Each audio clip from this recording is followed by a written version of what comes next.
Ayan, hello, kumusta? This is Miss Jen again at andito po tayo ulit sa ating paboritong tambayan ng ating bagong tahanan, mga kwento ni Miss J. At ngayon nga isang panibagong kwento na naman ang ating sabay-sabay na mapapakinggan. At bago po yan ay babati muna tayo sa ating mga avid listeners. Hi to Chrissy Marcelo, to Christina Modesto, also to Jane Alarma. Ayan. Also to Carlene Dagupan and to Dalia Preta. Ayan, maraming salamat po sa inyong walang sawang pakikinig at pagsuporta. At ngayon nga ay pag-uusapan natin ang kwentong pag-ibig ni Baby Jane at ni Jeremiah.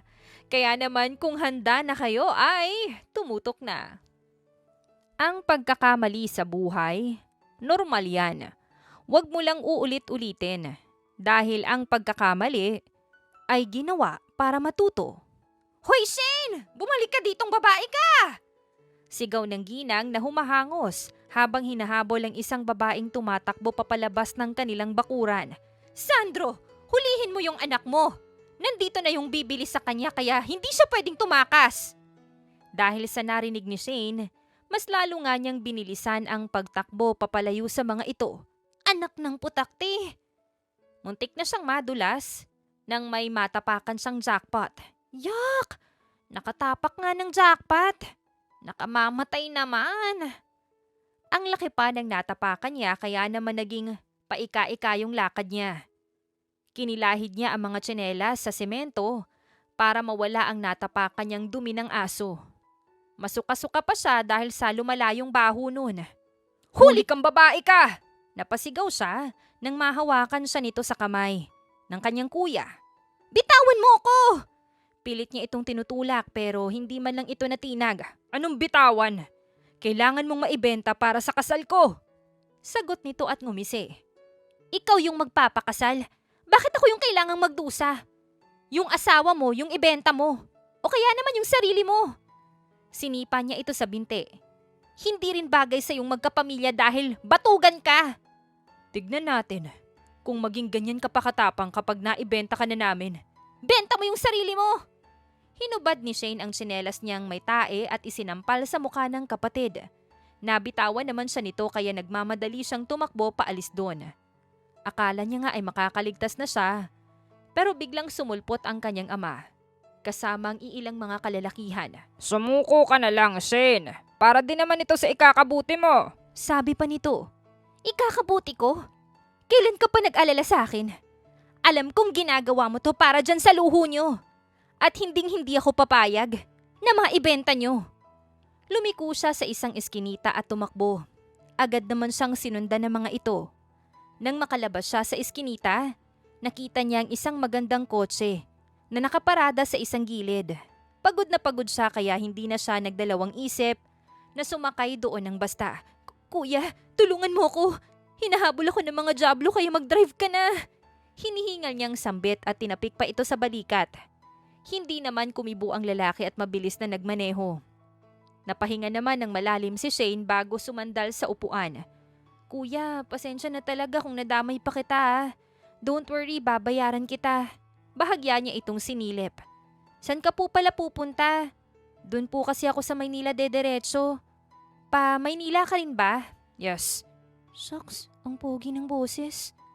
Gwapo ang boses ng lalaki kaya sure agad siya na gwapo din ang mukha nito. Hindi naman po ba ako nakakaistorbo sa'yo? Baka po may importante ka pang gagawin. It's okay. Tinignan ito ng lalaki mula sa rearview mirror. Nagkasalubong ang tingin ng dalawa. At masasabi ni Shane na kinilig sa bigla. Papunta din naman ako sa Maynila. Isa pa, inaabangan naman talaga kita doon. Napakunot ang noo ni Shane. Ha? Anong inaabangan mo ako doon? Alam ko kasing tatakasan mo talaga ako. Kaya inabangan na kita sa posibleng daanan mo. Hindi naman ako nagkamali ng kalkula at nakita nga kita. Sabay ngiti ng lalaki. Anong ibig mong sabihin? Ako yung nakabili sa'yo sa pamilya mo. Shit! Stop that! Bigla kasi siyang sinakal ng babae. Ikaw pala yung talipandas na pumatol sa trip ng pamilya ko. Ibaba mo ako ngayon din. Kung ayaw mong tuluyan kita. Gigil na sambit ni Shane habang patuloy sa pagsakal dito. Nawala naman ng focus sa pagmamaneho ang lalaki kaya naman nagpagewang-gewang ang sasakyan. Stop! Mababangga tayo dahil dyan sa ginagawa mo. Anong stop? Ikaw yung mag-stop na lalaki ka. Ramdam nga nitong hindi siya bibitawan ng babae kaya agad niyang iginilid yung sasakyan. Kung inakala mong papayag na lang ako basta sa pagpili mo sa akin, manigas ka. Kahit gwapo ka, hindi kita type. At binatukan ito ni Shane bago nagmamadaling bumaba ng sasakyan at nagtatakbo. Napamura naman ang lalaki bago napahilot sa kanyang leeg na kumikirot dahil sa ginawa sa kanya ng babae. That woman, sisiguraduhin kong magkikita ulit tayo. At kapag nangyari yun, gagantihan kita. Inis niyang bulong. Sa kabilang banda naman ay si Shane na agad sumakay sa bus. Nagpapasalamat nga siya dahil may last trip papapuntang Maynila. Doon siya didiretso sa tita niya na mabait. Ang gusgusin pala ng atake ko ngayon. Nakasimangot niyang sambit habang nakatingin sa kanyang paa. Nawala sa isip niya na isang tsinelas na lang ang meron siya. Yung isa kasi ay sinampal niya sa kapatid niyang tamad. Halos 4 na oras nga ang ginugol niya sa pagbabiyahe bago niya marating ang bahay ng kanyang tita. Shane, anong nangyari sa yung bata ka? Kaagad na salubong nito sa kanya. Diyos mio! Bakit ganyan yung itsura mo? Mukha kang nakipagsapalaran galing sa bundok. At saka bakit isa lang yung tsinelas mo at medyo amoy tae ka pa? Nakatapak po kasi ako ng jackpot habang tumatakas. Nakasimangot na sagot niya. Tumatakas? Huwag mong sabihing may ginawa kang krimen at pinaghahanap ka ng mga pulis ngayon. Tita naman, sila mama yung tinakasan ko. Mas lumala po yung sapi nila at ibinibenta ako bigla. Kailangan daw nila ng pera para sa kasal ng kapatid kong batugan. Sabay tawa niya ng mapakla. Yung pamilya mo talaga, masyado ng ganid at kampo ng dyablo. Halika nga muna doon sa loob at doon tayo mag-usap. Iginiya siya nito papasok sa loob ng bahay. Tita, pwede bang dito na muna po ako? Maghahanap po ako ng trabaho. Ayoko na hong bumalik dun sa amin. Shane, kahit hindi mo hilingin, hinding-hindi na kita ibabalik doon sa pamilya mo. Itatago kita dito para mabuhay ka naman ng malaya. Isa pa, maipapakilala ako sa iyong gwapo bukas, yung kapitbahay kong single. Sabay bungis-ngis pa nito. Hala siya, balantod ka pa rin pala hanggang ngayon. Nakangiwing saad pa niya. Walang edad yung pagiging malantod, iha. Kaya ikaw, lumantod ka na rin para magkaroon ka ng makakatuwang sa buhay. Tita, hindi ko ho kailangan ng lalaki. Sa ngayon, pera po yung kailangan ko. Aanhin ko yung lalaki, hindi naman nakakain yan. Hindi mo sure, Shane. Pwede kayang kainin ng lalaki. At ngumisi ito ng nakakaloka. Mas lalo namang napangiwi ang babae dahil sa hinirit nito.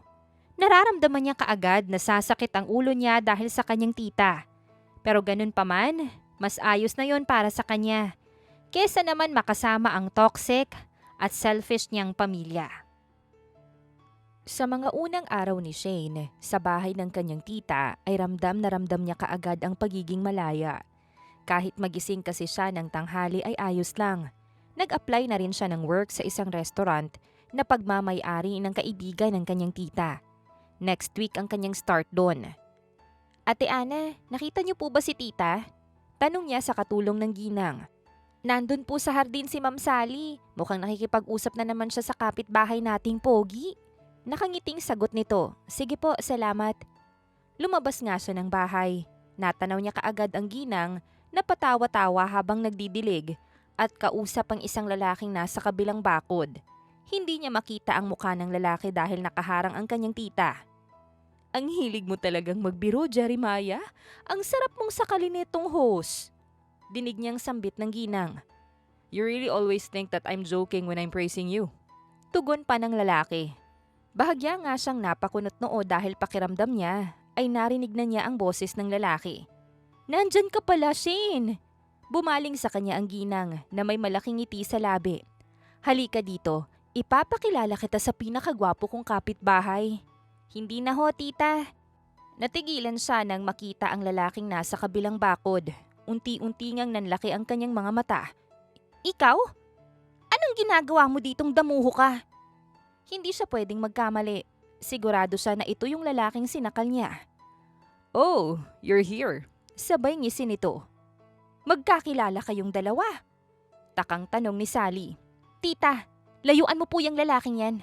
Inilagay ni Shane sa likod ang kanyang tita. "Masamang damuho yung lalaking yan. Maghanap ka na lang ng pagtutuunan ng kilig mo." "Ano ka ba, Shane? Hindi masama yang si Jeremiah?" Natawa ang ginang.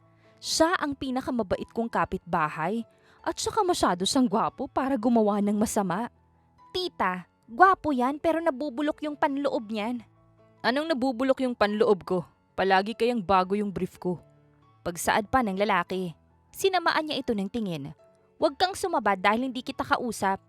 Isa pa, huwag mo akong pilosopuhin at baka ipulupot ko yung hose sa leeg mo."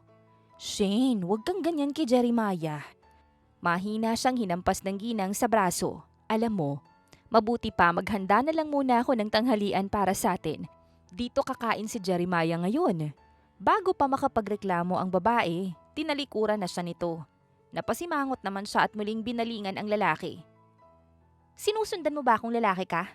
Pambibintang niya dito. "Of course not. Bakit naman kita susundan? Kung nagkita man tayo ngayon, baka tadhana na yung gumagawa ng paraan para hindi ka makatakas sa akin." Kaswal na sagot ng lalaki. "Huwag mo kung pinaglolo kong lalaki ka. Sigurado kung may binabala kang masama. Ano, pati ba si tita ko bibilhin mo? Kung isumbong ka kaya ni tita sa mga pulis?" "Kung ikaw kaya yung isumbong ko, alalahanin mong nakuha na ng pamilya mo yung 1,000,000 ko. Kung ayaw mong maibenta sa akin, bawiin mo sa kanila yung paunang bayad na yun." "Sira ulo ka ba? Bakit kasi nagpauto ka ha? At saka nasa katinuan ka ba para bumili ng isang tao?" Singhal niya dito. "Nagmamakaawa yung mga magulang mo sa akin at kinukulit ako kaya pumayag na lang ako. Isa pa, sinabi nila na gusto mo rin daw kaya sino ako para tumangging tumulong." "Tumulong? Sinisira mo lang yung buhay ko lalo." At dinuro niya pa ito. "Don't shout at me. Huwag mong kalimutang pagmamay-ari pa rin kita kahit paayaw mo. Kung gusto mong kumawala sa akin, bayaran mo ko." "Hintayin mong makapag-ipon akong talipandas ka." Parehong nagtagisan ng sama ng tingin ng dalawa. "Shane!" Napaiwas ng tingin si Shane nang marinig ang pagtawag sa kanya ng kanyang tita. "Shane, mamaya ka na makipaglambingan dyan kay Jeremiah. Tulungan mo muna ako dito sa pagluluto." "Tandaan mo, hindi pa tayo tapos. At hindi kita matatanggap para sa tita ko." Huling sambit niya sa lalaki bago pumasok sa loob ng bahay. "Sa itsura mong yan, mukhang sinungitan mo si Jeremiah." Kaagad na tanong nito sa kanya. "Tita, deserve niya namang masungitan. Basta, hindi maganda yung kutob ko sa lalaking yun. Hindi ko siya matatanggap na maging parte ng buhay mo." Ayaw niya kasing sabihin sa ginang kung anong koneksyon niya sa lalaki. Hanggat pwede, ayaw niyang mapahamak ito. "Bakit ba kasi ang init ng dugo mo sa kanya? Ex mo ba siya?" "Tita, wala ho akong ex na ganun. Teka, wala pa nga ho akong nagiging boyfriend eh. Umaatras kaya yung mga manliligaw ko dahil sa pamilya ko. Ayaw nilang magkaroon ako ng karelasyon dahil magiging kahati pa raw nila sa pera ko." Saad niya bago mapahinga ng malalim. Talagang may mga lahing jablo yung mga yun, no? Nilapitan siya ni Sally at hinawakan ng kamay. "Shane, huwag kang mag-alala. Dahil hindi mo mararanasan ang mga yon. Dahil simula ngayon, tuturuan kitang lumantod." Napasimangot siya. "Tita, wala pa akong panahon sa lalaki, okay? Ang gusto ko lang ngayon, pera. Pera, dahil may babayaran akong kumag na gusto kong tirisin at mawala sa landas ko." "Are you talking about me?" Napalingon silang magtsahin sa nagsalita. "Anong ginagawa mo dito? Trespassing ka." Sita niya sa lalaki. "Shane, huwag kang ganyan kay Jeremiah. Hindi ka dapat nagsusungit sa mga gwapo. Grasya yan." "Tita, disgrasya yung isang yan, hindi grasya. Kung ako po sa inyo, huwag niyong magustuhan ng lalaking yan. Naaamoy ko ang kabahuan ng pagkatao niya." Matatas niyang sambit. "Kabahuan ko? Sino ba tong nang iwan ng amoy ng dumi sa kotse ko? Ako pa yung naglinis ng ginawa mong yun." Bakit ko sa'yo? Inira pa ni Shane ang lalaki bago padabog na bumalik sa kwarto niya. Hindi na siya makaribat. Nahiya na kasi siya. Sa mga sumunod na araw nga ay napapadalas na ang pagkikita nila ng lalaki. Medyo kinakabahan na siya na maging tito niya ito.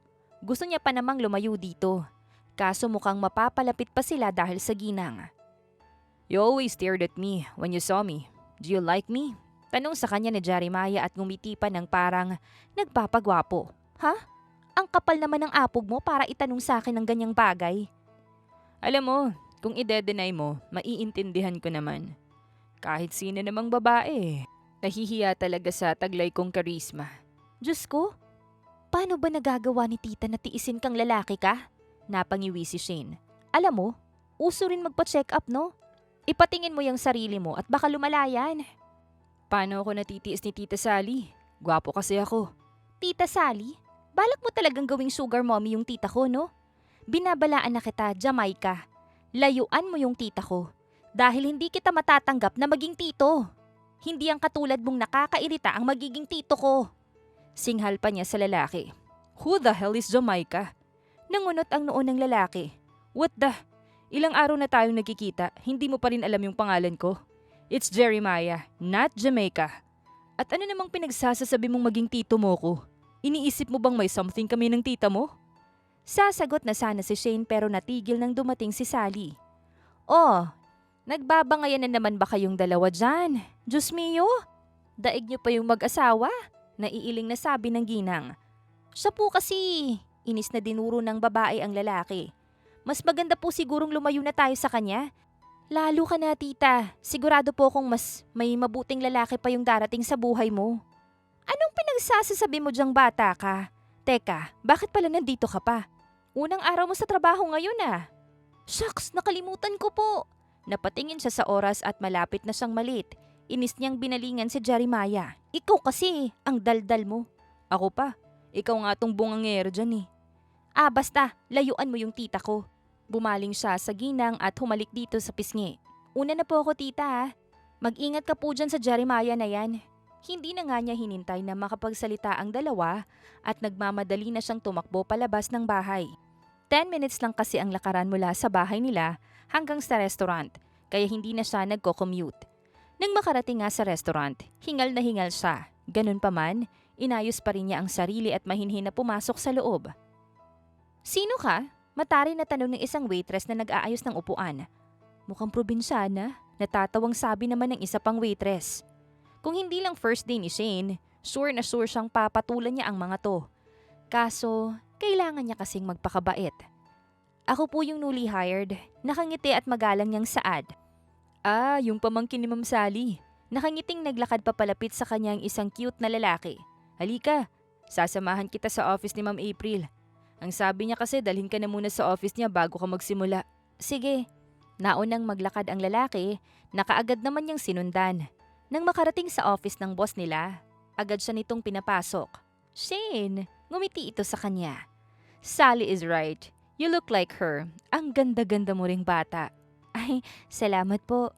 Pasimple niyang hinawi ang buhok paipit sa tenga. Hindi niya kasi maiwasang maging pabebe talaga kapag may pumupuri sa ganda niya. Ipinaliwanag nga sa kanya ni April ang magiging trabaho niya at mga rules. Pagkatapos nga ay pinagpalit na siya sa locker at nagsimula na siya sa trabaho. Shane, kapag may umaway sa'yo dito, magsabi ka lang ha. Akong bahala sa'yo. Ako yung magiging tagapagtanggol mo. Nakangiting sabi ng lalaking nag-assist sa kanya at inakbayan pa siya. Mabait naman ito pero hindi komportable ang babae sa presensya nito. Salamat pero kaya ko naman yung sarili ko. Kaya kong lumaban. Tugon niya at lumayo dito. Napatawa naman ang lalaki at napapailing. Nawala nga yung atensyon niya sa lalaki nang pumasok yung first customer nila. Ngumiti ka agad siya pero agad ding nawala nang makilala kung sino yon. Hanggang dito ba naman makikita ko ang pagmumukha ng jablong to? Nakasimangot niyang bulong. Hinayaan niya na ang mga katrabaho na sumalubong dito. Nagpatay mali siya na lamang siya na hindi niya ito nakita at nagpatuloy na lamang sa pagpupunas ng lamesa. Hey! Napatigil siya dahil nakalapit na ito sa kanya. Naupo ito sa pinupunasan niyang pwesto. Take my order. I want to eat. Pusi naman to masyado. Nang iinis ka lang yata eh. Hindi niya mapigilang saad. What? Nagkasalubong ang kilay nito. Is that how you treat your customer? First day mo pa lang pero mukhang magiging last day mo na. Wala naman akong sinasabi, sir. Ang sabi ko po, ano pong order niyo at ililista ko na? Ngumisi siya ng peke bago kuhanin yung listahan niyang nasa bulsa ng apron. Nagsimula namang mag-order ang lalaki at nang matapos ito, Agad nagtungo ang babae sa kusina. Hey, kaano-ano mo yung si Jeremiah? Kinalabit siya ng isang babae. Sumpa sa buhay ko. Wala sa sariling sagot niya. Ha? Anong sumpa? I mean, kapitbahay ko siya. Close sila ng tita ko. Napatango naman ito. Ang swerte mo ah. Alam mo bang crush na crush yan ng mga waitress dito? Siyempre kabilang na ako dun. Napatango na lamang siya dahil hindi naman siya interesado sa lalaki. Ikaw ba, hindi mo ba siya crush? Biglang tanong nito. Mas gugustuhin ko pang tumandang dalaga kaysa magkagusto sa lalaking yun. Natigilan siya nang makitang nakatitig ang babae sa kanya. Ang ibig kong sabihin, wala akong oras sa crush-crush na yan. Mas gusto ko na lang kasi yung pera ngayon. Sabay tawa niya ng peke. Medyo weird ka rin pala. Naiiling na sabi na lang ng babae at iniwan siya. Napanguso naman ang bahagya si Shane at hindi na nagsalita. Nang maibigay nga sa kanya ang order ng lalaki, dinala na niya ito. Enjoy your meal, sir. Saad pa niya habang nakangiti ng peke dito. You're so fake. Sarkastikong sabi ng lalaki. Kwento mo sa pagong. Bulong niya at umirap dito. Sigurado siyang mahaba-habang pasensya yung kailangan niya dahil mukhang pati sa trabaho niya ay guguluhin nito ang kanyang buhay. Hindi nga siya nagkamali dahil araw-araw ay nasa restaurant ang lalaki para inisin siya. Hindi niya alam kung anong trip talaga nito sa buhay. Tita, pwede ba kitang makausap ng masinsinan? Mas lumala kasi yung paglalapit ng ginang at ni Jeremiah kaya medyo kinakabahan na siya. Tungkol saan? Tita, tungkol kay Jeremiah. Gets ko naman po na wala sa edad yung pag-ibig. Pero kay Jeremiah pa talaga? Tita, maganda ka, mabait at matalino. Maiba pang nakalaan para sa'yo. Huwag mo na pong sayangin yung oras mo sa lalaking yun. Teka nga, ano bang pinagsasasabi mong bata ka? Anong pag-ibig? Nagkasalubong ang kilay nito. Iniisip mo bang may relasyon kami ni Jeremiah? Ay, Diyos mio ka pala eh. Hindi ba't napupusuan mo siya? Naguguluhang tanong niya. Hinila ng ginang ang buhok ng pamangkin. Oo, pero para sa'yo. Diyos ko Kashin, ang tanda-tanda ko na. Lalantod pa ba ako sa para ko ng anak ha? Sweet lang talaga kami ni Jeremiah sa isa't isa. Dahil parang sa akin na rin siya lumaki. Isa pa, inaanak ko siya? Masyado kang malisyosa.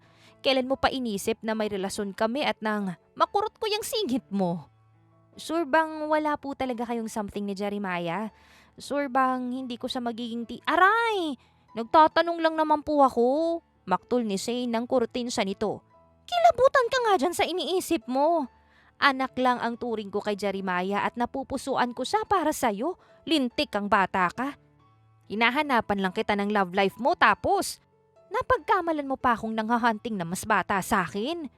Naninigurado lang naman po ako. Isa pa, wag niyo na po akong isiship sa lalaking yun. Hindi ko ho sa type. Over my hot, sexy body. At sa tingin mo ba type kita? Hindi rin kita type kaya wag kang mayabang dyan. Kwento mo sa pagong. Malisyosang babae. Dumila lang si Shane dito't umirap. Ano ba yan? Walang araw na hindi nagbabangayan. Napasimangot si Sally. Alam nyo, dapat magsama na muna kayong dalawa. Simula ngayon, lilipad muna ako pa ibang bansa para asikasuhin yung business ko. Jeremiah, ikaw na muna ang makakasama nitong pamangkin ko. Ho? Ayoko po! Mabilis na tanggi ni Shane. Choosy ka pa. Akala mo naman gusto ko ring bantayan ka. Sasama na lang ako kay Tita Sally. Tugon pa ni Jeremiah. He, manahimik kayong dalawa dyan. Namewang ang ginang. Shane, kailangan mo nang magbabantay sa'yo at baka biglang sumulpot dito yung pamilya mo. Si Jeremiah lang yung sa tingin kong kayang protektahan ka. Tita, yan nga yung tinatakasan kong bumili sa akin eh. Tita, baka mas mauna pa akong mapahama kapag yung lalaking yan yung kasama ko. Kaya ko naman pong mag-isa. Ay hindi, maiiwan ka kay Jeremiah sa ayaw at sa gusto mo. Sally! Sally! Tatlo nga silang natigilan nang marinig ang sigaw ng isang babae mula sa labas ng bahay. Sally! Lumabas ka dyan! Alam kong naandyan si Shane! Sigaw naman ng isang lalaki. Tago! Pinapaligiran tayo ng mga diablo! Tarantang sabi ni Sally. Nataranta na nga rin si Shane at hindi na alam ang gagawin. Wala sa sariling nagtago tuloy siya sa ilalim ng lamesa. Medyo maliit ang lamesa, kaya nadidikit siya sa lalaki. Huwag mong subukang ituro ko. Sasamain ka talaga sa akin. Mahinang banta niya sa lalaki. Inirapan nga lang siya nito at mahinang sinipa. Ah, anong ginagawa niyo dito? Trespassing kayo. Hindi ko naman kayo pinapapasok. Sita ni Sally sa 3 taong pumasok sa loob ng bahay niya. Wala akong pakialam sa'yo. Ilabas mo yung anak namin. Galit na sagot ng ama ni Shane. Alam naming dito lang pupunta yung babaeng yun. Kailangan namin siyang maiuwi para makuha yung ibang pera. Narinig niya namang sambit ng kanyang kuya. Talagang ang wala kayong concern kay Shane, no? Hanggang ngayon pala iniisip niyo pa rin na ibenta siya? Ganyan ba kayo kawalang puso? Hindi makapaniwalang tanong ni Sally sa mga ito. Wala ka nang pakialam doon. Anak namin si Shane. Kami ang magdidesisyon ng buhay niya. Sagot ng ina ng babae. Anak daw, hindi nga ako tinuturing na anak eh. Nakasimangot na bulong ni Shane. Yun nga Ate Liz, anak niyo si Shane. Kaya dapat nilalagay niyo siya sa mabuti. Hindi yung kayo pa talaga yung nagpapahamak sa kanya. Galit na tugon ni Sally. Huwag kang makialam, Sally. Huwag ka ring magsasalita na parang mabuti kang ina. Nakulong ka nga, di ba? Tapos iniwan mo yung anak mo at hanggang ngayon ay nawawala pa rin siya. Hindi ka rin mabuting ina kaya pareho lang tayo. Dahil sa narinig ni Shane na sinabi ng kanyang ina, napakuyom siya ng kamao. Handa na sana siyang lumabas nang biglang tapakan ni Jeremiah ang kanyang kamay. Muntik na siyang mapasigaw. Mabuti ay napigilan niya. Buisit talaga ang lalaking to. Huwag niyong questionin yung pagiging ina ni Tita Sally. Mas halang yung bitukan niyo kumpara sa kanya. Pagsabad ng lalaki bago lumingon sa mga ito. Nakita nito ang pagkagulat sa mukha ng pamilya ni Shane nang makita na mga ito ang kanyang mukha. Oh, nakalimutan ko palang sabihin. Ako yung buyer ng anak nyo. Malaki ang hawak kong ebidensya sa akin. Kapag hindi pa kayo umalis, tatawag na ako ng pulis. Huwag mo kaming takutin. May kontrata tayo kaya madadamay ka rin. Tugon ng ama ni Shane. Anong pakialam ko sa kontrata natin? Mas may laban ako dahil nasa inyo pa yung pera ko. Ma, wala tayong laban ngayon. Mukhang wala naman dito si Shane eh. Kaya umalis na muna tayo dito. Bulong ng kapatid ng babae. Agad namang umalis ang pamilya ni Shane. Napahinga naman ang babae bago umalis sa ilalim ng lamesa. Agad niyang binigyan ng flying kick sa tuhod ang lalaki. What was that for? Galit na tanong nito. Tinapakan mo lang naman ako. Singhal niya dito at sinamaan ito ng tingin. Ayan na naman kayo. Parang hindi tayo humarap sa mga masasamang nilalang ah. Pumagit na si Sally sa dalawa. Bago pa magsimulang magsabong ulit ang dalawa. Final na talaga yung desisyon kong iwanan kayong dalawa. Jeremiah, ikaw na muna ang bahala dito sa pamangkin kong Maldita. Aasahan kong mag-iibigan na kayo pagkabalik ko dito. Tita, wag mo po akong iwan. Paano na ako kapag wala ka? Madramang tanong pa ni Shane. Wag kang OA dyan. Sige na, mag-aayos na ako ng mga gamit. Wag ka nang magsalita at baka maisipan ko pang doon ka muna tumuloy sa bahay ni Jeremiah. Tugon ng kanyang tita bago sila talikuran at bumalik sa kwarto nito. Napapapadyak at napasuntok na lang sa ere ang babae, habang si Jeremiah naman ay naiiling na lamang, habang nakatingin sa kanya. Kasalanan mo to. Kung hindi mo sana ako binili, hindi na sana ako nagdudusa ng ganito. Binili man kita o hindi, magdudusa ka pa rin naman. Dapat nga nagpasalamat ka pa sa akin dahil nilayo kita sa pamilya mo eh. Tugon ng lalaki. Ay, wow, thank you ah. Muli itong inirapan ni Shane at nilayasan na lang. Nawalan siya ng ganang makipagtalo dito. Baka kasi hindi siya makapagpigil at ayain kaagad ito ng suntukan dahil sa sobrang inis. At naiwan nga si Shane sa puder ng lalaki. Naiinis siya minsan dahil parang tatay niya itong madalas siyang bawalan at palaging nakabantay sa kanya. Ikaw ba wala kang trabahong lalaki ka? Sita niya dito. Nasa restaurant na naman kasi ito at kakain daw. I have a lot of work, baby. Ha? Nanlaki ang mga mata niya dahil sa biglaang sinabi nito. Anong baby? Na-inlove ka na sa akin no? Hindi pwede no? Hindi ka pwedeng ma-inlove sa akin dahil isa kang masamang tao. Pinagsasasabi mo dyan. Sinong may sabing na-inlove ako sa'yo? Eh bakit tinatawag mo akong baby? Because that's your name. Sabay turo ng lalaki sa nameplate niya. Ayun no, Baby Jane. Masyadong makaluma yung pangalan mo. Paki mo ba? Inirapan niya ito at nilayasan. Aminado kasi siya na medyo napahiya siya sa part na yon, na nag-assume siyang tinawag siya nitong baby at nahiya din siya dahil nalaman nito ang buo niyang pangalan. Oh, bakit namumula ka dyan? Tanong ni Rose sa kanya. Ha? Mainit lang? Sagot niya na lang at nilampasan nito. Madaldal kasi ang babae kaya siguradong hindi ito matatapos magtanong sa kanya. Dahil sa aktong break niya na nga din, dumiretso na muna siya sa likod ng restaurant. Doon kasi siya kumakain dahil tahimik at walang mga matataray na nakatingin sa kanya. Uy, sabay pa tayong nag-break. Palihim nga siyang napairap nang marinig ang boses ni Brandon. Notorious na babaero sa restaurant at madalas nakadikit sa kanya. Malas ko naman, hindi mapigil ang bulong niya. Nakaka-hurt naman yun. Dapat nga, ituring mo kong swerte dahil gwapo ko. Isa pa, maswerte ka nga rin at pinapansin kita. Tugon pa nito. Ay, ang hangin ah. Mas masaya nga ako kung hindi mo ko papansinin eh. Hindi naman kasi kita type. Walang prenong saad niya. Sus, halata namang type mo ko. Pakipot ka pa masyado. Hindi ka naman masyadong maganda. May nakapagsabi na ba sa'yo kung gaano kakapal ang uso mo? At kahaba yung baba mo? Gulat silang napalingon sa nagsalita. Bahagya pang nanlaki ang mga mata ni Shay nang makita si Jeremiah. Mabutit nilalapitan ka ng mga babae at hinahabol-habol. Siguro walang taste yung mga yon. Ano sabi mo? Piko na sita dito ni Brandon. Ang sabi ko, makapal yung uso mo at mahaba yung baba mo. Bored na sagot ng lalaki. Ang yabang mo ah. Aba, hindi porket kilala ki ni Ma'am April. Aangasan mo na ako. Tumayo si Brandon at nilapitan nito. Hindi hamak na kayang-kaya kitang patumbahin eh. Hindi nagpatalo si Jeremiah at inangasan din ito. Why don't you try then? Dahil hindi hamak na mas malaki ang katawan ni Jeremiah, agad na napatiklop si Brandon. Padabog na nga lang itong pumasok sa loob ng restaurant. Anong ginagawa mo dito? Kulang na lang isipin ko na may tracking device ako sa katawan. Alam na alam mo palagi kung saan ako lilitaw eh. Dati ka bang aso? Nakangiwing tanong niya. Kung aso ko, edi tae ka. Diba't aso yung naa-attract sa mga bababahong amoy? Parang tae lang. Sagot ng lalaki. Kung tae ako, langaw ka naman. Lumayas-layas ka nga dito. Kakain na nga lang ako, binubwisit mo pa ako. Ikaw na nga tong pinagtatanggol, hindi ka pa marunong magpasalamat. Masyado kang galit palagi. Siguro ikaw tong may gusto sa akin, no? Wow! Nasampal ka na ba ng sandal sa mukha? Ikaw nga tong palaging nakabantay sa akin. Tapos ako yung pagbibintangan mo na may gusto sa'yo. Hindi niya kinakaya ang kakapalan ng mukha ng lalaki. Of course, babantayan kita dahil yun yung bili ni Tita Sally. Isa pa, akin ka.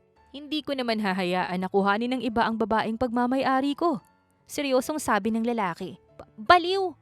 Hindi niya maintindihan ng sarili dahil medyo kinilig siya sa sinabi nito.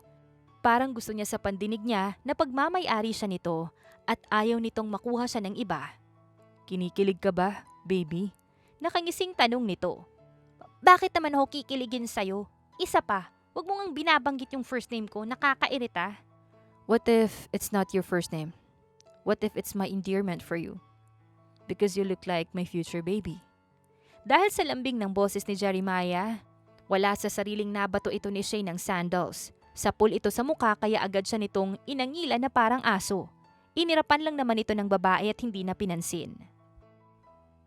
Kahit inis na inis nga si Shane sa lalaki, nag-e-enjoy pa rin naman siya na kasama ito. Bukod kasi sa hatid sundo siya nito sa trabaho, nakakalibre din siya minsan ng mga masasarap na pagkain. Pakiramdam tuloy niya. Eto pa yung aping-aping ngayon. Hala, anong nangyari? Tarantang napatanong siya mula sa pagkakaupo sa kama nang mamatay ang ilaw sa buong bahay niya. Wala siyang makita kaya para siyang bulag na kakapa-kapa sa paligid. Hindi niya rin alam kung saan niya nilapag yung cellphone niya. What if may multo sa tabi ko? Bigla siyang kinilabutan dahil sa naisip na yon. Ay hindi, erase. Walang multo dito dahil mahal ako ni Lord. Hey, napamura siya bigla nang may humawak sa balikat niya at may nagsalita. Nataranta din siya kaya tumama yung binti niya sa kanto ng kama. It's me. Nakita kong nawala ng ilaw yung bahay mo kaya kaagad akong pumunta dito. Sabi ni Jeremiah sabay bukas sa flashlight ng kanyang cellphone. Bakit kailangan mong manggulat? Singhal niya sa lalaki bago himasin yung kanyang binti.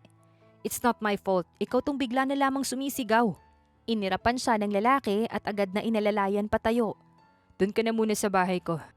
Tatawag agad ako ng electrician para maayos tong bahay mo. Hindi na naituloy ng lalaki ang sasabihin dahil biglang namatay ang ilaw ng kanyang cellphone.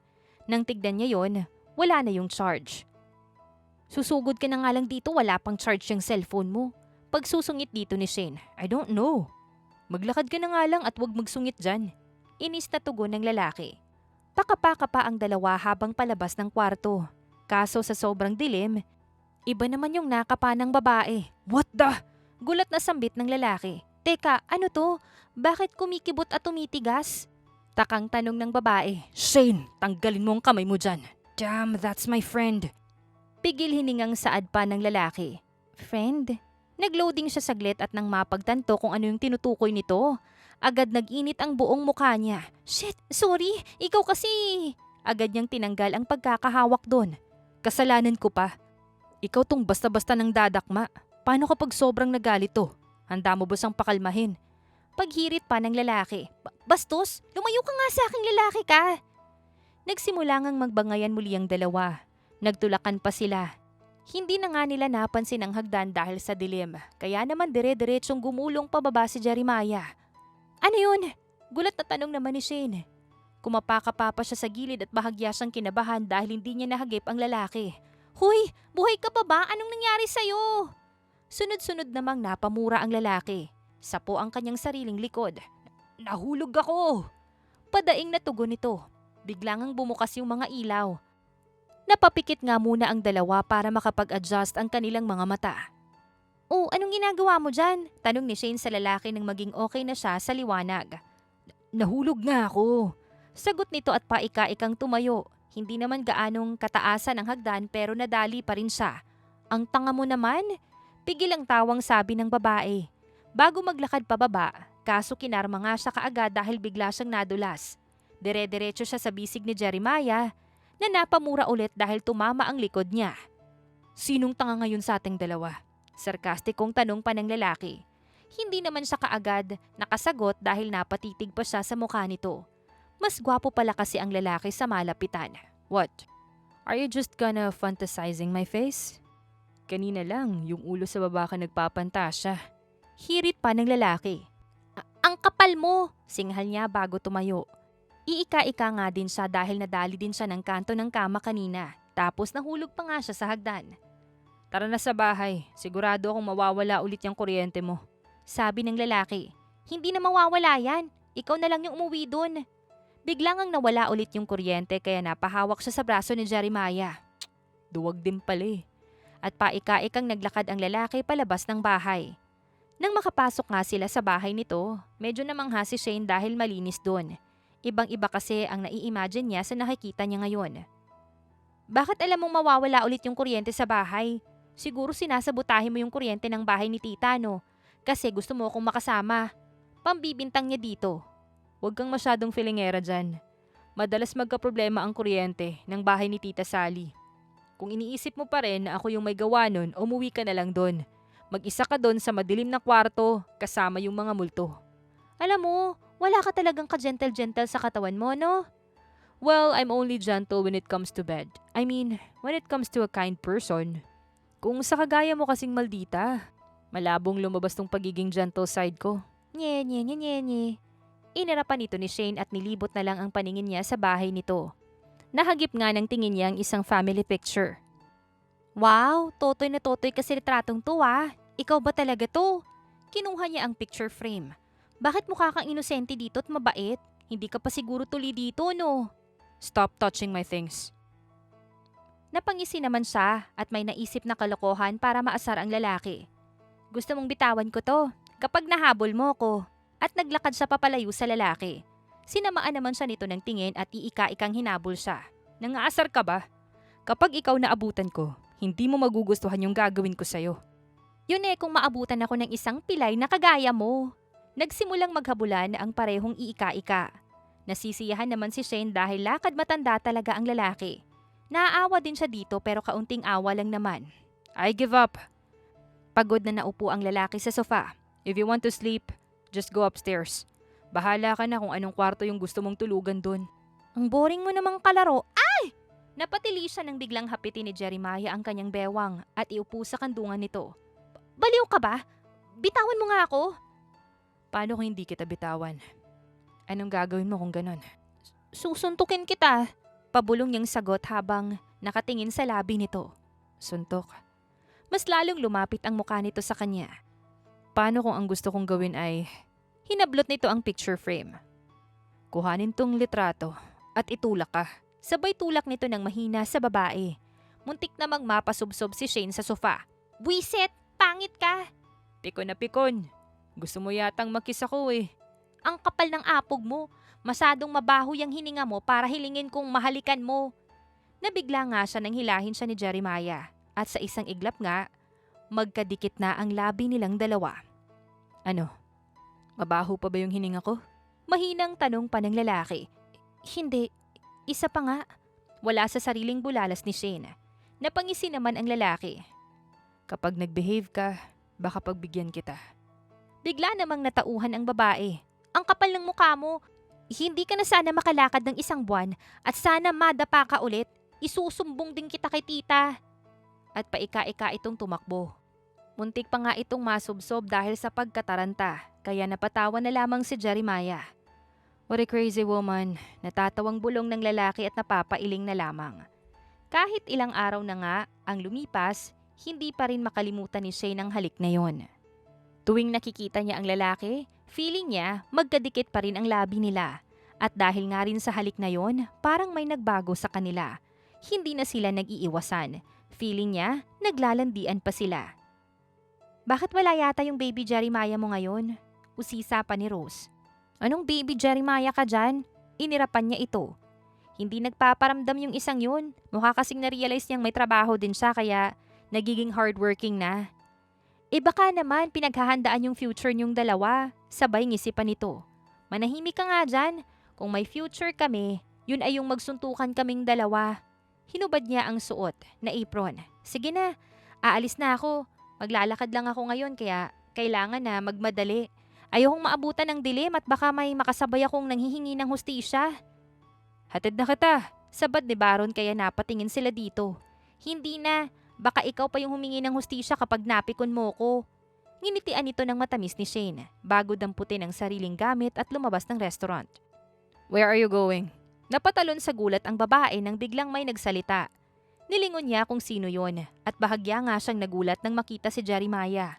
Gulo-gulo ang buhok at suot nito. Anong ginagawa mo dito? Akala ko ba busy ka sa trabaho? Gulat niyang tanong sa lalaki. Tinapos ko na yung trabaho ko. Naglakad ito papalapit sa kanya. Tinapos ko na para masundo kita. Kinilig naman yung loob ni Shane pero hindi niya pinapahalata. Bakit ganyan yung itsura mo? Mukha kang pagod na pagod sa buhay. Inayos nga niya ang damit nito at buhok. Mabuti na lang gwapo ka. Hot ka pa rin tignan kahit medyo haggard ka.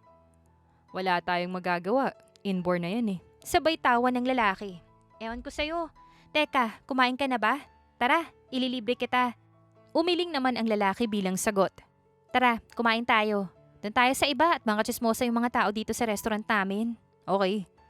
Sumakay nga ang dalawa ng sasakyan. Hindi naman kalayuan yung restaurant kaya agad nga silang nakarating doon. Libre ko to ah. Subukan mong tumanggi at mag-aaway talaga tayo. Sabi ni Shane. No, I don't want my woman pay our bills. Ako yung magbabayad. Seryosong sagot ni Jeremiah. My woman daw? Sipain ko to eh. Ay wala kang magagawa. Ako yung taya ngayon sa ating dalawa. Hindi naman kaagad sumagot ang lalaki. Dinukot nito ang kanyang wallet at binigay sa babae. If you really want to pay our bills, take my wallet. Casual na sabi nito. Napasimangot naman ng babae. Pinagloloko mo ba ako? Di parang ikaw din yung nagbayad kung ganun. At least ikaw yung nagbayad. Sabay kibit balikat nito. Modoyo. Baby, don't be mad. Ang akin ay iyo at ang iyo ay akin.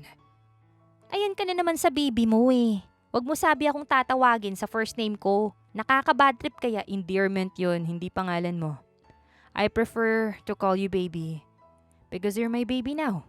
Hindi naman na siya kaagad nakasagot. Napatikhim na lang siya at napaiwas ng tingin. Iba na kasi talaga ang epekto sa kanya ng mga banat nito. Laking pasasalamat niya nga nang dumating ang kanilang pagkain. Tahimik na kumain ang dalawa. Pasimple pang ang napapangiti si Shane dahil grabe mag-act of service sa kanya ang lalaki. Pagkatapos nga nilang kumain, dumiretso kaagad ang dalawa sa bahay ng tita Sally ni Shane. Magpahinga ka na muna. Halatang gustong-gusto nang pumikit ng mga mata mo eh, sabi niya sa lalaki. Kung matutulog ako, dapat nasa tabi kita. Ngumuso si Jeremiah. Let me sleep beside you. Please, baby. Hindi pala bagay sa yung may klingy side, no? Natawa siya. Medyo scary ka kapag isa kang clingy na lalaking nanghihingi ng lambing. Kasalanan mo naman kung bakit ganito ako. Ginayuma mo yata ako eh. Ginayuma? Ang sabihin mo na in love ka na talaga sa akin noon pa man. Kaya nga siguro binili mo ko eh. Ngumisi si Shane bago maupo sa tabi nito. Huwag ka nang mag-deny dahil baka jombagin kita dyan. You know what? Tatahimik na lamang ako at baka mag-away pa tayo. Hinapit nito ang bewang ng babae. Hahayaan na lang muna kitang mang-asar dahil kailangan ko ng lambing. Eh di ibig sabihin, malambing ka lang kapag kailangan mo ng lambing. Sabay taas niya ng kilay. It's not like that, baby. Don't worry. Palagi na ako magiging malambing sa'yo. So now, give me a kiss. Anong kiss ka dyan? Lambing lang yung usapan natin. Napahinto sa pagsasalita si Shane nang makita ang isang taong nasa pinto. Nanlaki bigla yung kanyang mga mata. Why? Gusto mo na ba ng kiss kaya huminto ka? Sabay lapit ni Jeremiah sa mukha nito. Bago pa nga magtagpo ang labi nila, sinapunan niya ang pisngi ng lalaki at pinihit ang ulo nito paharap sa taong nasa pintuan. Anong kalandian to? Bakit hindi kayo ganyan nung iniwan ko kayo? Ngumisi si Sally. Masyado kayong lumalantod ngayon ha? Dapat pala mas tinagalan kong mawala eh. Nahiya naman bigla si Shane kaya parang fetus siyang napabaluktot na lang. Habang si Jeremiah nga ay ngisi-ngisi at hinahaplos ang likod ng babae. Dahil nga sa nasaksihan ng kanyang tita Sally, halos araw-araw na silang inaasar nito ni Jeremiah. Gusto niya rin naman ng pang-aasar nito pero kunwari ay nahihiya siya. Sigurado ka bang ayaw mong ihatid kita? Tanong ni Jeremiah. Papasok na kasi siya sa trabaho. Ayaw niya nang magpahatid dahil alam niyang wala itong tulog. Hindi na nga kailangan. Sobrang lapit lang naman ng restaurant kaya magiging okay lang naman ako. Nakangiting tugon niya. But it's still dangerous. Paano kung biglang sumulpot yung pamilya mo? Hinaplos nito ang kanyang buhok. I don't want them to hurt you. Tama na nga yang harutan yung dalawa. Jeremiah, huwag kang mag-alala dito sa maganda kong pamangkin. Mas maton pa to sa'yo. Sabad pa ni Sally na pumagitna sa kanila. Fine, just be careful on your way, okay? Tawagan mo agad ako kapag nakarating ka na sa restaurant.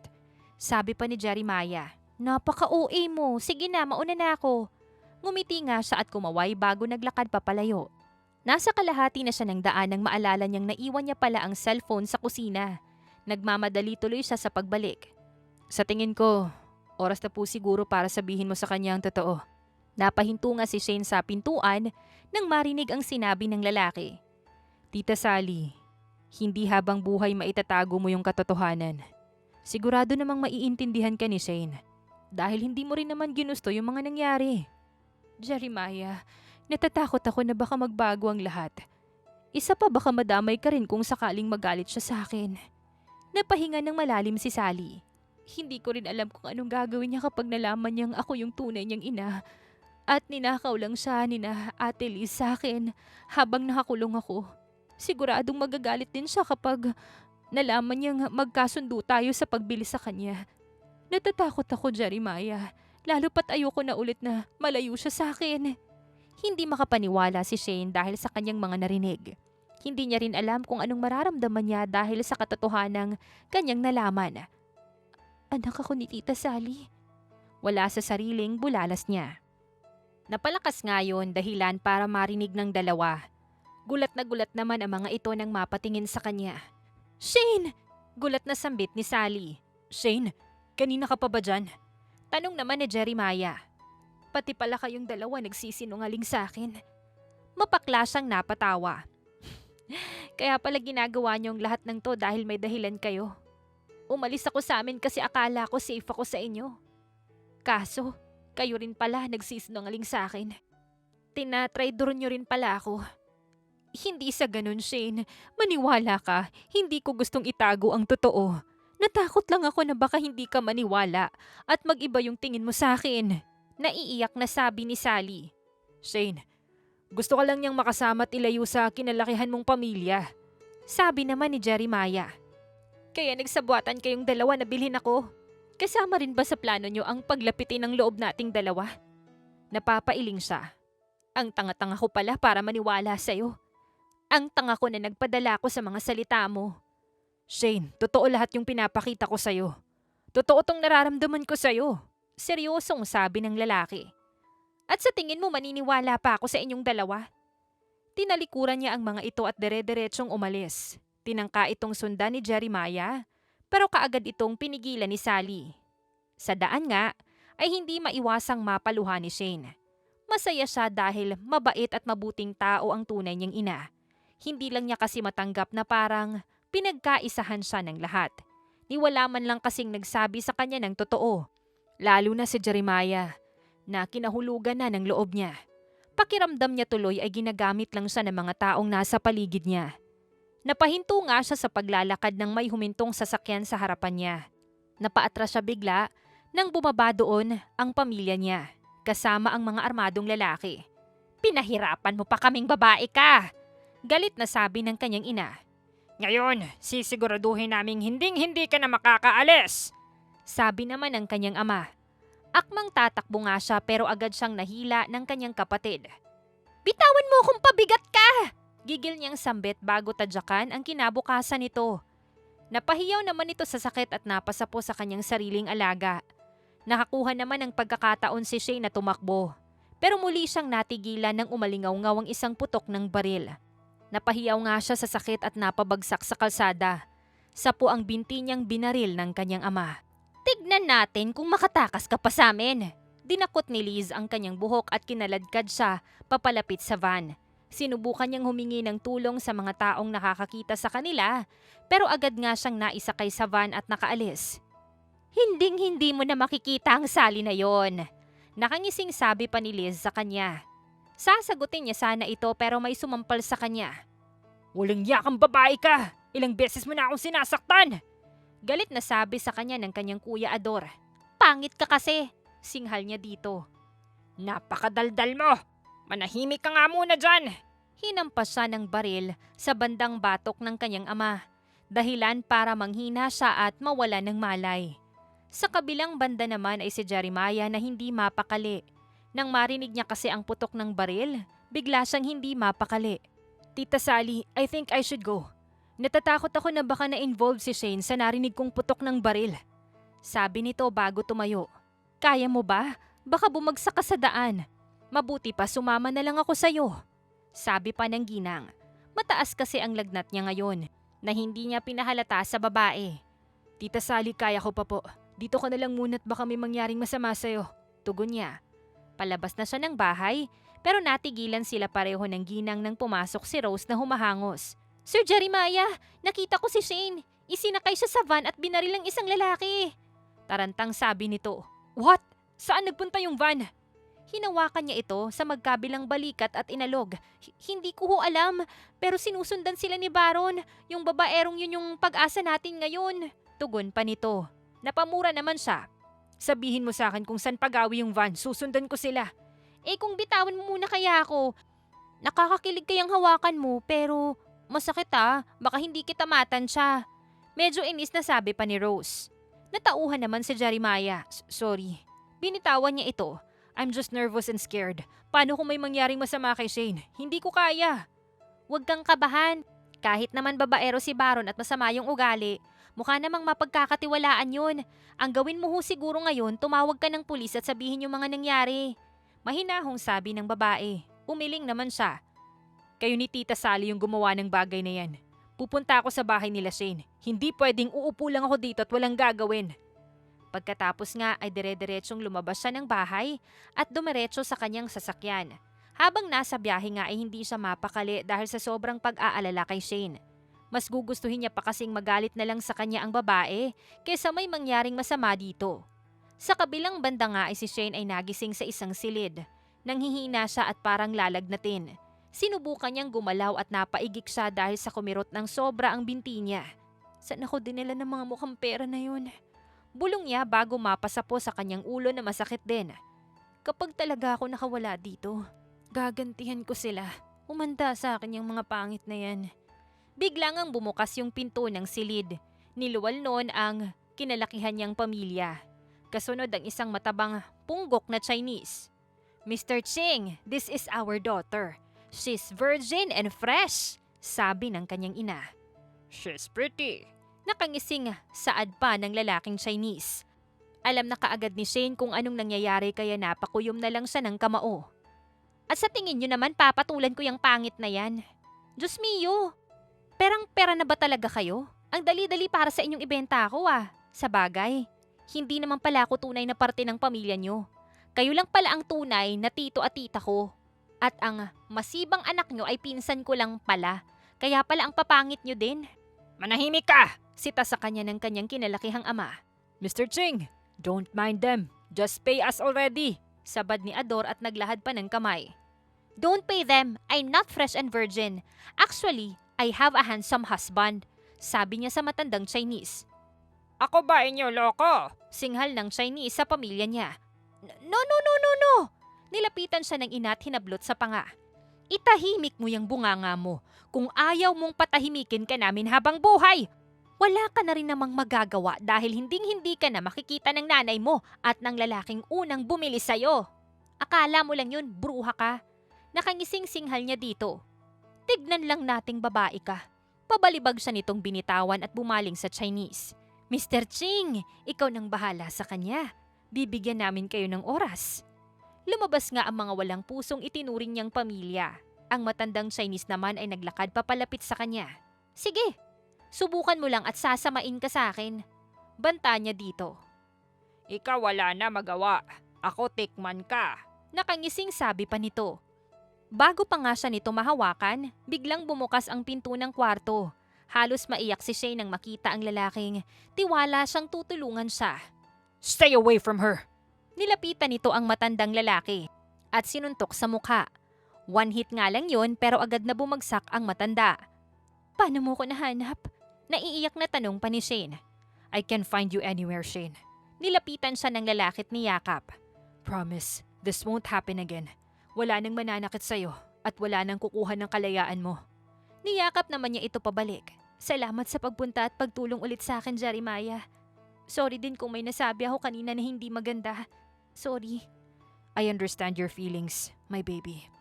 Always remember that my feelings to you is not a game. I really love you, Shane. I don't want to lose you. Ngumiti lamang si Shane at sunod-sunod na tumango. Kasabay nga nun ay parehong bumagsak ang dalawa dahil sa pagod at sama ng pakiramdam nila. Sakto namang pumasok ng kwarto si Baron. Tila mangangarate pa yung asta nito na may pasipa-sipa pa sa ere. Pero bigla nga siyang natigilan nang makita ang dalawang taong walang malay na magkayakapan. Medic! Medic! May dalawang naglalampungan na nahimatay!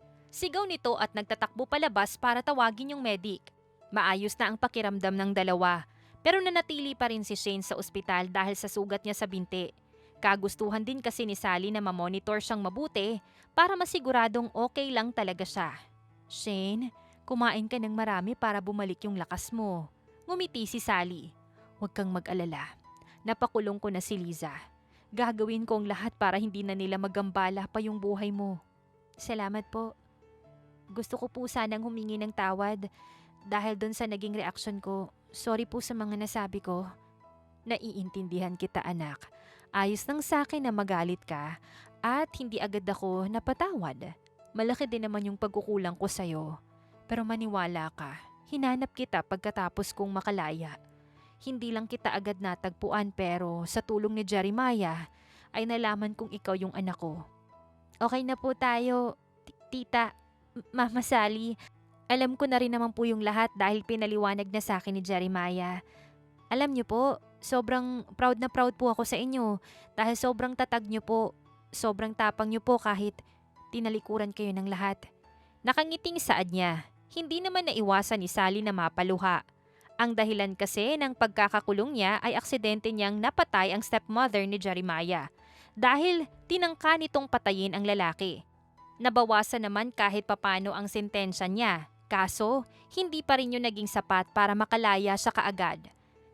Dahil nga bawal sa kulungan ng bata, pinadala ito sa ampunan at doon na ito kinuha ng kapatid niya dahil gusto nitong gumanti. Akala kasi ng mga ito ay tinalikuran sila ni Sally, kaya hindi sila nito tinulungan ng panghospital. Pero nakakulong na noon si Sally nung nanghihingi sila ng tulong. Maraming salamat anak ko. Hayaan mo. Babawi si mama sa'yo. Hindi ko na ulit hahayaan na magkawalay tayong dalawa. Umiiyak na sabi nito bago yakapin ng anak. Hinding-hindi na po ako mawawala sa'yo, mama. Babawi rin po ako sa'yo. Tugon niya at niyakap ito pabalik. Biglang dumating nga si Jeremiah. Hindi na muna niya ginulo ang mag-ina at tahimik lamang na naghintay. Ako naman po yung maglalambing. Maya-maya nga ay nagsalita siya kaya napatingin sa kanya ang mag-ina. Baby! Kinuha ni Shane ang mga kamay niya at ngumiti sa lalaki. My baby. Agad namang yumakap sa kanya ang lalaki, tinalikan siya. Napapunas naman ang luha si Sally at napangiwi na lamang habang nakatingin sa dalawa. Masama palang hinayaan ko kayong maglandian ano. Grabe na kayong mang-inggit na dalawa. Nakangiwing saad nito. Sorry not sorry, Tita Sally. Natatawang sabi pa ni Jeremiah. Ma, wala ka nang magagawa dahil parehong malandi yung anak at mamanugangin mo. Sabi pa ni Shane. Talaga ba? Samantalang noon, tinatakwil mo yang si Jeremiah. May nalalaman ka pa dyang hindi mo kailangan ng lalaki dahil pera ka mo yung kailangan mo. Umirap si Sally. Ewan ko sa'yo, Shane. Ma, kunwari lang yun. Sino ba ako para tanggihan itong malantod na lalaking to? Sabay kurot niya sa pisngi ni Jeremiah. Tita Sally, natupad na yung pangarap mong maging manugang ako. Thank you po sa magandang anak na niluwal niyo. Sabi naman ng lalaki. Ewan ko sa inyong dalawa. Magsama nga kayo dyan. At hinampas sila nito ng unan. Natawa naman ang dalawa at nag-kiss pa sa harapan nito. At sa hinaba-haba nga ng naging pagsubok ni Shane sa buhay, hindi ine-expect na may pa-plot twist pala si Lord. Ang hinihiling kasi niya noon na sana si Sally na lang yung kanyang ina, naging totoo pa. Akala niya nga rin ay habang buhay na lang siyang magtitiis sa pamilya niya. Pero heto ngayon, masaya siya at nakalaya na. Sobrang dalaga na ng baby ko. Hindi man kita naalagaan noon at nasubaybayan sa paglaki mo. Masaya pa rin ako kasi ako yung kasama mo ngayong naglalakad sa altar. Naiiyak na sabi ng ginang. Ma, ang mga hindi mo nagawa sa akin noon, magagawa mo sa magiging apo mo. Mahal na mahal ka namin, ma. Tugon pa ni Shane. Mahal din kita, anak. Congratulations sa kasal mo ngayon. Nang makalapit na sila kay Jeremiah, napigil ang pag-iyak, agad siyang binigay ng ina dito. Nagmano naman ang lalaki sa ginang bago kuhanin yung kamay ng magiging asawa. Jeremiah, ingatan mo yung anak ko ha. Kapag nag-aaway kayo, kaya niyo niyang dalawa. Pero sure naman akong hindi malalang away yung mangyayari dahil pareho kayong malantod. Natatawang sambit ng ginang. Tita, Mama Sally, ako ang bahala dito sa anak niyo. Hinding-hindi ko ho siya sasaktan at mamahalin sa araw-araw. Tugon ng lalaki. Ngumiti naman si Sally bago ito yakapin. Parang noon uhugin ka lang, tapos ngayon ikakasal ka na. At talagang baby girl ko pa. Masaya ako para sa inyong dalawa. Pareho ko kayong mahal. Thank you for everything, Mama Sally. Thank you for taking care of me since my father died. Thank you for protecting me from the evil stepmother. I love you. Humiwalay sa yakap ang lalaki at ngumiti. Sige na, bago pa manghulas yung makeup ko, magpunta na kayo sa altar. Ngumiti si Sally bago nagtungo sa kanyang pwesto. Naglakad naman ang dalawa patungo sa altar. Agad namang nagsimula ang seremonya nilang dalawa. Hindi nga maiwasang magtinginan ang dalawa mayat maya dahil sa sobrang saya at dahil hindi rin sila makapaniwala na mangyayari ito ngayon. Kayong dalawa ay binabasbasan ko ngayon bilang ganap ng mag-asawa. Maya-maya ay anunsyo pa ng pare bago lumingon kay Jeremiah. Maaari mo nang halikan ang iyong asawa. Nagharap ang dalawa. Nanginginig na hinawakan ng lalaki ang veil ng asawa at itinaas yun. Sinapo niya nga ang magkabilang pisngi nito at hinalikan muna ito sa noo bago sa labi. Emosyonal namang nagpalakpakan ang mga bisita nila. We're married.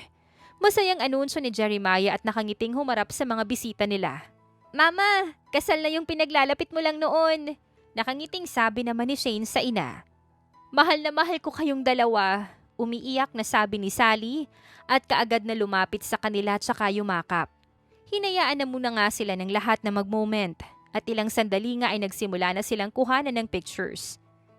This is the best day of my life. Nakangiting sabi ni Jeremiah habang nakayakap mula sa likod ng kanyang asawa. Ito rin yung pinakamasayang araw ko. Thank you, Jeremiah. Mahal na mahal kita, tugon pa ni Shane. Pagkatapos nga ng picture taking, napatili na lamang siya nang bigla siyang buhati ng asawa. "Sosolohin ko muna saglit ang asawa ko." Nakangiting sabi ng lalaki. Agad namang nagkansawan ang mga bisita at napatawa. "Sige lang mga anak, basta wag kalimutang pumunta sa reception ha. Loving-loving muna kayo at mamaya na lubusin," sabi ni Sally sa dalawa. "Yes, Mama Sally. Hindi ko na muna papapakin yung asawa ko," tugon ni Jeremiah. Natatawang hinampas lang naman ni Shane ang dibdib ng asawa bago napailing. Hindi niya lubos akalain na ang simpleng pagtakas niya sa pamilya ang magdadala pala sa kanya para matagpuan ang lalaking kanyang magiging asawa. At dito na nga po nagtatapos ang kwentong pag-ibig ni Shane at ni Jeremiah. Naway kayo po ay natuwa at may natutunan sa kwentong ating napagsaluhan ngayong araw. Muli po, maraming salamat sa inyong walang sawang pagsuporta at pagkikinig. Hanggang sa susunod, abangan pa rin po ang mga kwentong puno ng aral, pagmamahal at inspirasyon. Siyempre dito pa rin po yan sa inyong inaabangang mga kwento ni Miss J.